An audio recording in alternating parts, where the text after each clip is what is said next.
All right, let's dive into something that I know drives a lot of us crazy.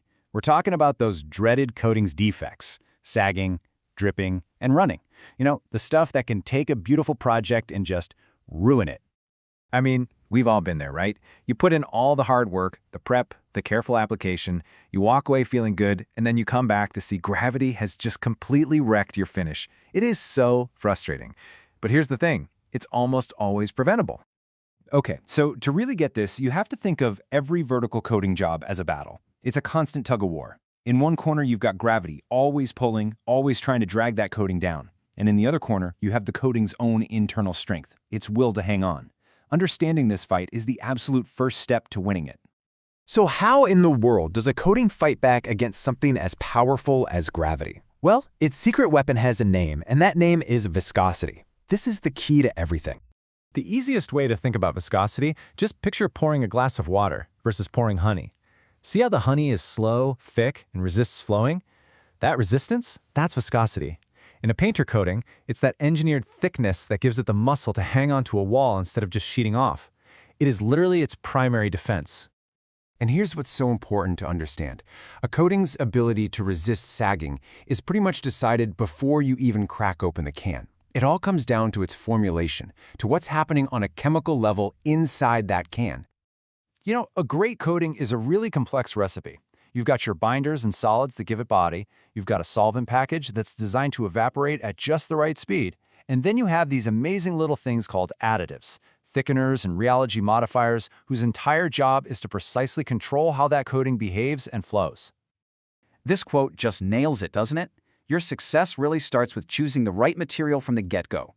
If the chemists haven't built in the right viscosity for your job, you're fighting an uphill battle from the start. But let's say you've got the perfect product. Now we have to talk about the application itself. Because honestly, this is where most jobs go sideways.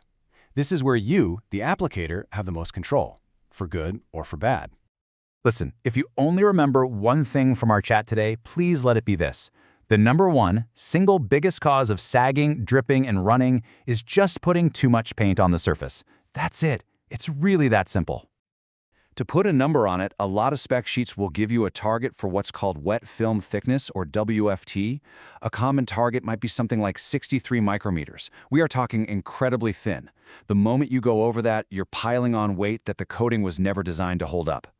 And this is exactly what happens. When you get the thickness right, the coating has the strength to stay put while it cures.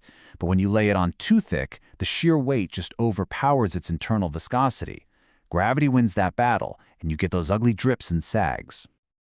Okay, but the fight isn't over yet. The environment around your project plays a massive role while that coating is curing. You have to keep an eye on temperature and humidity. The surface itself needs to be at least 3 degrees Celsius warmer than the dew point, or you'll get condensation. And please avoid thinning the product unless you absolutely have to. You're just watering down the viscosity you're relying on.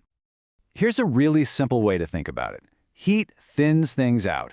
So if you're applying a coating in a really hot environment or onto a hot surface, you're basically thinning the paint right there on the wall. You're helping gravity win. Managing your environment isn't optional. It's essential for a pro finish. So we've gone through all the things that can go wrong. Now let's pull it all together. How do we actually take control of the situation and get that perfect, flawless finish every single time? It really comes down to these 4 things. First, you've got to know your material. Second, become obsessed with your film thickness. Get a wet film gauge and use it. Third, manage that environment like a hawk. And fourth, never ever forget that none of this matters if your surface prep is bad. And that's the bottom line. The pros who get those amazing, repeatable results, they're not just lucky. They are disciplined, they have a process for controlling every single variable, from what's in the can to the air in the room. So that's the real question, isn't it? How do you master all of this for your project? Because every job is a little different.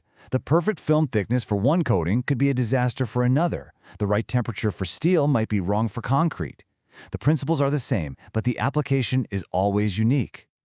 So if you're ready to stop guessing and start controlling, if you want solutions that are tailored to your exact materials, your specific environment, and your project goals, then the fastest way to get there is with expert guidance. For that kind of specialized consultation, even on-site troubleshooting, go ahead and reach out to the email you see on the screen, because a perfect finish is never luck. It's always about control. Thanks for watching.